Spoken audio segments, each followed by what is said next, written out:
বিগত শতাব্দীর 4-এর দশকের মাঝামাঝি অসুস্থ কবি সুকান্ত ভট্টাচার্যের চিকিৎসার জন্য অর্থ সংগ্রহ করতে এক অনুষ্ঠানের আয়োজন করেছেন বন্ধুবান্ধবেরা।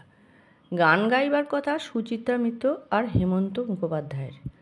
সুচিত্রা মিত্র কোনো কারণে আসতে পারলেন না।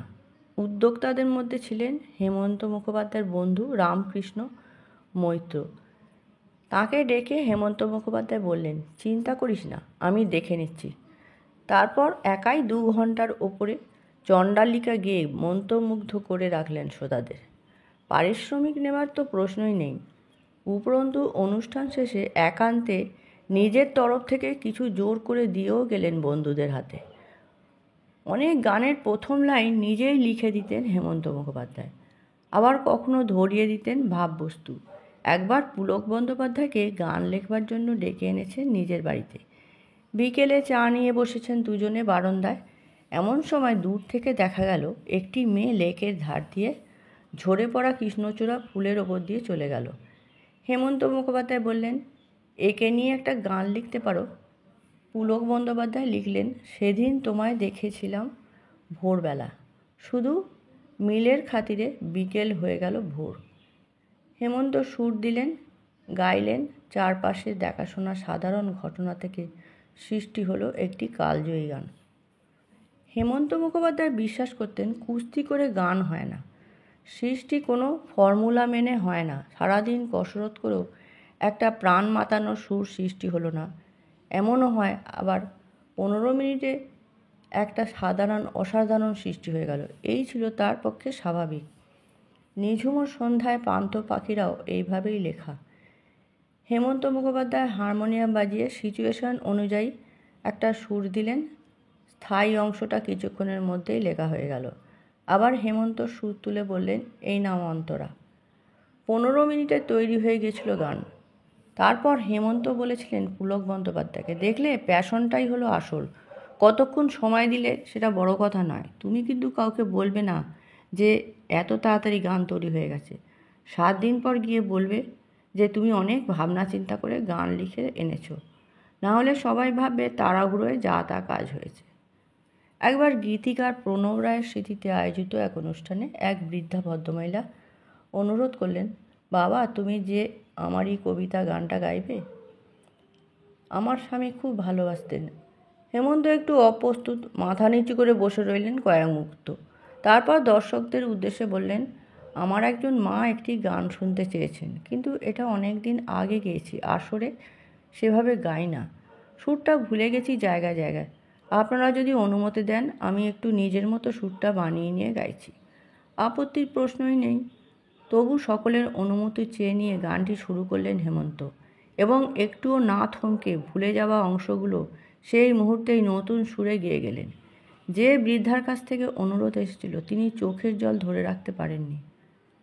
একবার পুজোয় কথা ছিল অভিজিৎ বন্দ্যোপাধ্যায়ের কথা ও সুরে গান করবেন হেমন্ত মুখোপাধ্যায়, কিন্তু বিশেষ কোনো কারণে তাকে সেবার মুকুল দত্তের লেখা গান করতে হচ্ছে বলে তিনি জানালেন। হেমন্ত মুখোপাধ্যায় একজন অনুজ সুরকারের সঙ্গে কাজ করবেন বলার পর যদি কোনো সাধারণ কারণেও কাজটা না হয়, সেই নবীন সুরকারের সম্মান এবং জীবিকার ক্ষেত্রে তো এক বড় ধাক্কা। গানের বাজারে এর ভুল ব্যাখ্যা হওয়া বিচিত্র নয়। অভিজিৎ বন্দ্যোপাধ্যায় সে কথা খোলাখুলি জানাতেই হেমন্ত মুখোপাধ্যায় বললেন, বেশ, মুকুলের লেখা আমার সুর করা একটা গান রেকর্ডের এক পিঠে থাকবে আর অন্য পিঠে থাকবে তোমার গান, কিন্তু দুটোই তোমার সুর বলে উল্লেখ করা হবে।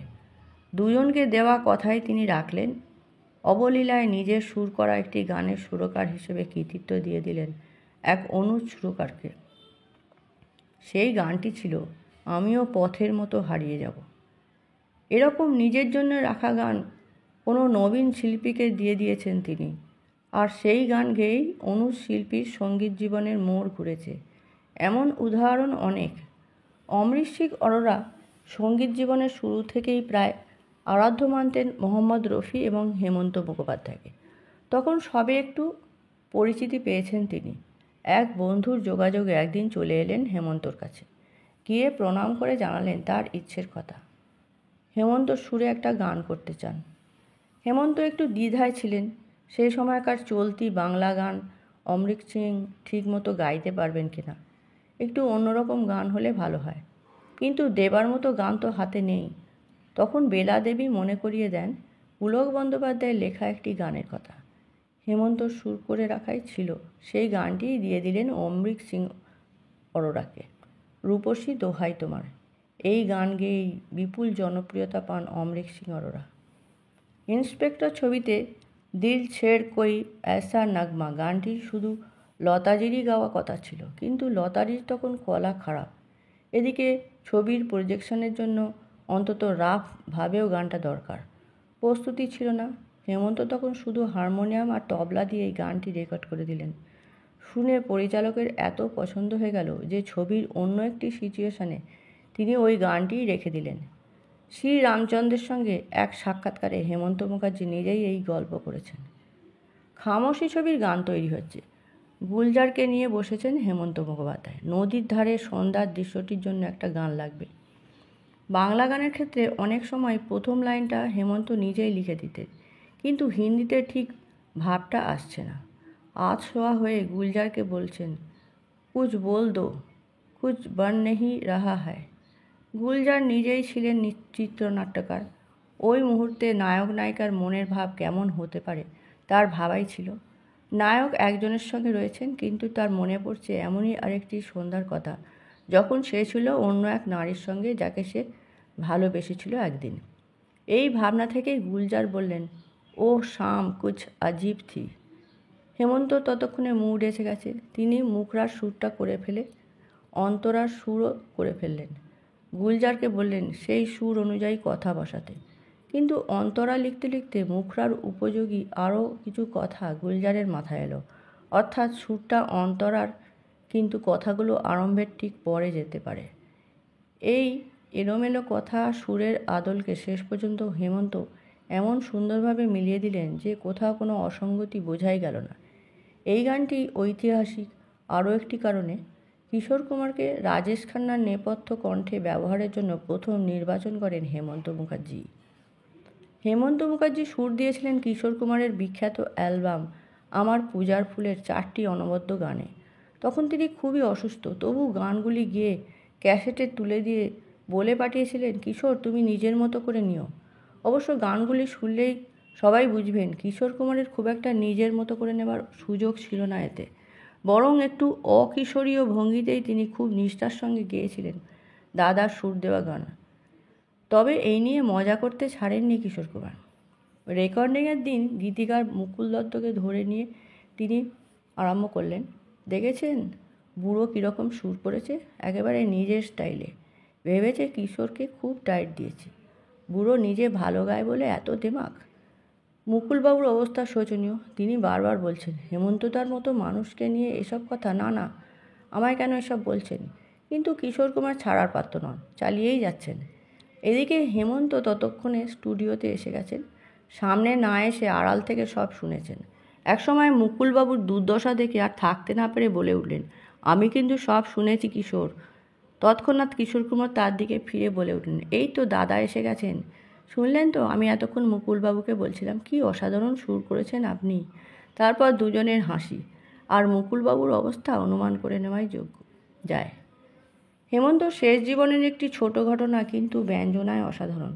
শরীর অসুস্থ, তাও এসেছেন রবীন্দ্রভারতীতে রবীন্দ্র জয়ন্তীর অনুষ্ঠানে। কিছুক্ষণ পরে ছাত্র সংগঠকদের মধ্যে একজন খুব সংকোচের সঙ্গে বলছেন, আমাকে কি একটু আগে দেওয়া যায়? আসলে আরও 2 জায়গায় যেতে হবে তো। একটু দূরে বসেছিলেন সুচিত্রা মিত্র।